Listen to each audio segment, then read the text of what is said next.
ऊर्जाओं के खेल में आपका स्वागत है। नमस्कार। आइए हम सब एक दिव्य पथ पर चले। आत्मा, जीव और प्रकृति। दिव्य प्रकाश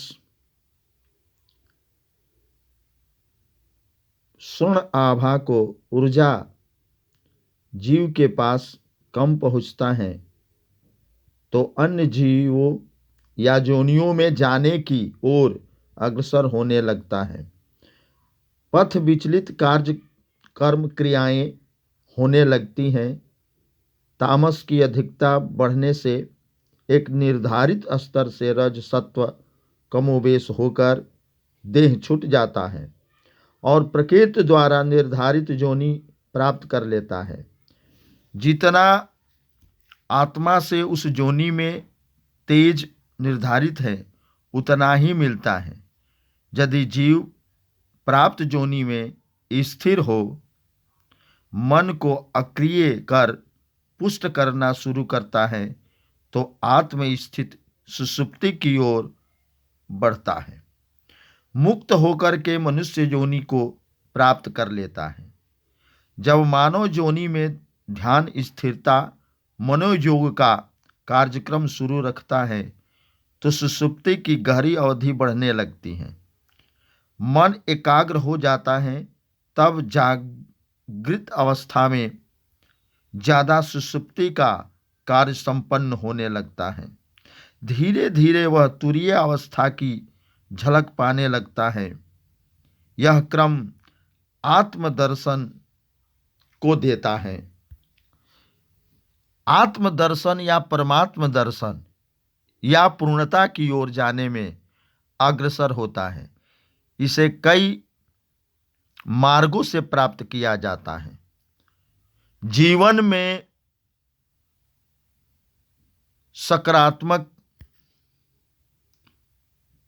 ऊर्जाओं का आगमन, परमात्मा की दिव्य ऊर्जाएं आने लगती हैं, स्थूलावस्था में भी देखी जा सकती हैं। बैठे बैठे सारी सृष्टि की गतिविधियों पर ध्यान से वर्णन किया जा सकेगा। बहुत सा आसान तरीका है। गहरी नींद सबको पाने का अधिकार प्रकृति ने दी है। दैवीय दिव्य गुण ऊर्जा प्राप्त कर आगे का जीवन तय करे, परंतु मानव अपने ही कर्मों से ऊर्जा प्राप्त करने के स्रोतों को क्षतिग्रस्त कर कम लेने की आदत बना लेता है। दिव्यता सबको प्राप्त हो सकती है। वह तो कृत्रिम ऊर्जा अथवा किसी अनित्य चराचर की ऊर्जाओं में से चोरी या उधारी ले कर पोषण पालन करता बोझ बना लेता है। जिंदगी को ढोता दुखी होता है, संघर्ष की आदत बनाता है, चलता फिरता तिरोहित हो जाता है, भयंकर दुखों भरी अन्य राहों गर्तों में गिर जाता है, वहां भी चैन नहीं। बेईमानी जारी गर्तों के गर्तों में चलता चला जाता है। जब उसे स्थिर एकात्म योनि को दी जाती हैं तब जाकर के तामस कम होकर प्रकाश की ओर अग्रसर होता है। चक्र में पड़ता रहता है। आखिरकार लंबी यातनाओं के बाद समझ आती है। तब तक कितने युग बीत चुके होते हैं। हमारी जड़ता, मूर्खता, वह जान नहीं पाता कि दिव्यता से क्या होता है। अरे जीव तो दृष्टा होकर प्रकृति की लीलाओं का आनंद भोगने वाला होता है। वह भी मन और आत्मा, जीव और प्रकृति अनंत काल इच्छा अनुसार जब चाहे जैसी अवस्था को प्राप्त कर ले सकता है। अनंत अनंत ब्रह्मांड में अनंत अनंत जीवात्मा आनंदमय होते रहते हैं और अनंत जीव दुखी भी होते रहते हैं। ऐसा नहीं कि उन जीवों को महसूस नहीं कि आनंद क्या है, दिव्यता क्या है और दृष्टा कैसे पाते हैं।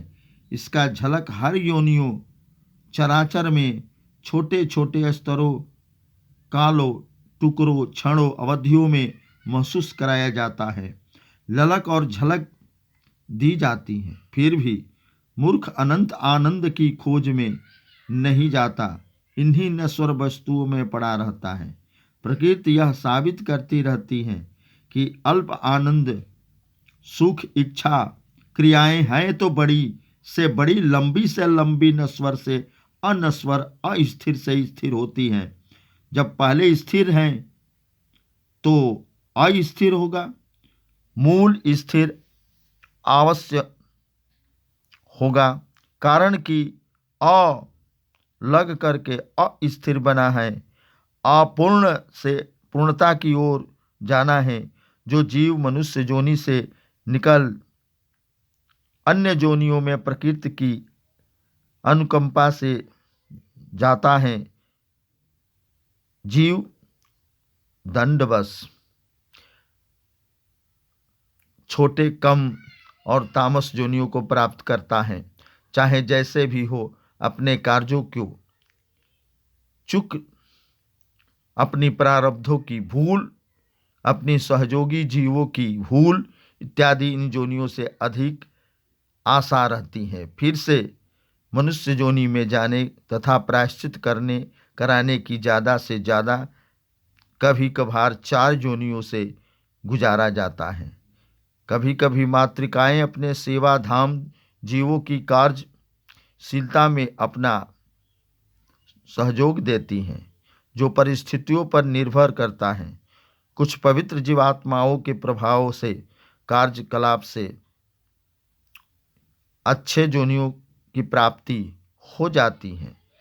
ऐसे तो प्रकृति में ऊर्जाओं का खेल गंभीर है और ये ऊर्जाएं एक और विभक्त हैं 3 भागों में, और 3 से 9 और 9 से 4 श्रेणियों में बंट चुका है।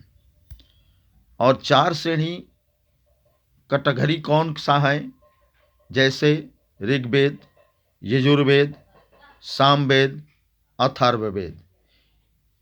इन वेदों में इन 9 ऊर्जाओं का